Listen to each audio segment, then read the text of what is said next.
दोस्तों, मेरे चैनल में आपका स्वागत है। कई लोगों का यह सवाल था कि अगर मैं किसी ज़मीन पर लंबे समय से कब्ज़ा किया हुआ हूँ, मेरा उस पर पोज़ीशन है, तो मैं कल को कैसे कोर्ट में इस बात को साबित करूँगा कि मेरा उस ज़मीन पर पोज़ीशन है, मैंने उस ज़मीन पर कब्ज़ा किया हुआ है। दोस्तों, सुप्रीम कोर्ट ने एक केस में फैसला सुनाते हुए स्पष्ट कर दिया है, आपको यहाँ पर एडवर्स पोज़ीशन को समझना होगा।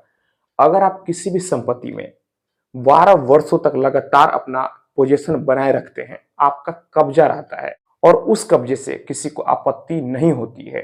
अगर उस जमीन के आप मालिक नहीं है, फिर भी अगर आपका पोजीशन रहता है और जो उस जमीन का असली स्वामी है उसे कोई भी आपत्ति नहीं होता है, वह कोई रोक टोक ही नहीं करता है, तो अगर कोई दूसरा स्वामी है उस जमीन का, फिर भी आप उस जमीन के, उस संपत्ति के मालिक बन जाते हैं यहाँ पर। लेकिन आपका 12 वर्षों तक लगातार कब्जा होना चाहिए, और कब्जा यानी कि जबरदस्ती आप किसी की जमीन पर जाकर 12 वर्षों तक कब्जा कर लें।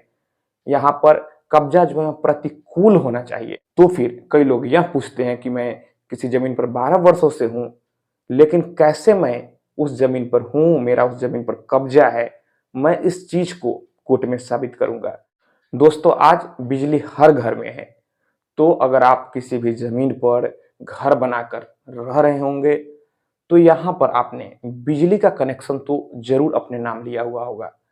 तो आप यहाँ पर बिजली का कनेक्शन के माध्यम से, बिजली बिल के माध्यम से इस बात को आसानी से साबित कर सकते हैं कि आपने उस संपत्ति पर 12 वर्षों तक कब्जा किया हुआ है।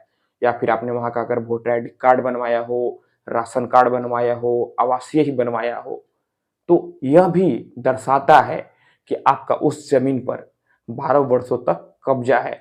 कई सारा यह भी केस होता है कि जमीन आप ही का होता है, आपके उस जमीन के असली स्वामी होते हैं, लेकिन कोई टेक्निकल वजह से आपके पास पेपर नहीं होता है या फिर दाखिल खारिज नहीं होता है, लेकिन आपका कब्जा बहुत वर्षों से होता है, कई पीढ़ियों से होता है।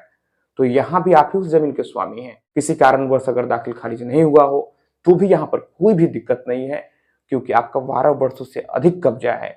या एक चीज और हो सकता है कि अगर आप वहां रह रहे हो, तो आपने वहां पर फोन का कनेक्शन लिया हुआ होगा, तो उसका जो बिल आता है यह भी दर्शाता है कि आप वहां पर 12 वर्षों से रह रहे हैं। या फिर आपने गैस का कनेक्शन लिया है, तो यह भी दर्शाता है कि आपने वहां पर 12 वर्षों से अपना कब्जा किया हुआ है। तो अगर कोई भी सरकारी कागज में वहां का एड्रेस है, आपका नाम है, तो यह दर्शाएगा कि आपका वहां पर कब्जा है, आप वहां पर रह रहे हैं। तो अगर आप किसी जमीन पर घर बनाकर रह रहे हैं और कई वर्षों से, यानी कि 12 वर्षों से अधिक समय बीत गया और किसी को कोई भी आपत्ति नहीं है, आपका जो कब्जा है प्रतिकूल है, तो फिर अगर कोई असली दूसरा स्वामी भी होगा उस जमीन का, तो उसका जो स्वामित्व है वह खत्म हो जाएगा और फिर आप कानूनी तरीके से उस जमीन का स्वामी बन जाते हैं। आपको कोई हटा नहीं सकता है। अगर कोई आपको हटाता है तो आप कोर्ट जा सकते हैं, और कोर्ट में अगर जाते हैं तो जीत यहाँ पर आप ही की होगी, क्योंकि सुप्रीम कोर्ट ने स्पष्ट कर दिया है कि किसी भी जमीन पर 12 वर्षों तक अगर आपका प्रतिकूल कब्जा होता है और यहाँ पर किसी को कोई भी आपत्ति नहीं होती है, तो फिर जिसका 12 वर्षों से प्रतिकूल कब्जा है वही उस जमीन का, उस संपत्ति का स्वामी बन जाता है। तो दोस्तों, मैं आशा करता हूँ आपको ये वीडियो पसंद आई होगी। अगर आप चाहते हैं कि मैं किसी और टॉपिक पर वीडियो बनाऊं या फिर मन में और कोई सवाल है, तो आप हमें नीचे कमेंट बॉक्स में कमेंट करें। दोस्तों, अगर आप हमसे जुड़ना चाहते हैं, फ़ोन से बात करना चाहते हैं, आपके मन में कोई और सवाल है, तो आप हमें पहले इंस्टाग्राम पर फॉलो कर लें। मेरा इंस्टाग्राम पर यूजर नेम है प्रीतेश1584। तो दोस्तों, आप इस वीडियो को अधिक से अधिक अपने दोस्तों और रिश्तेदारों में भी ज़रूर शेयर करें।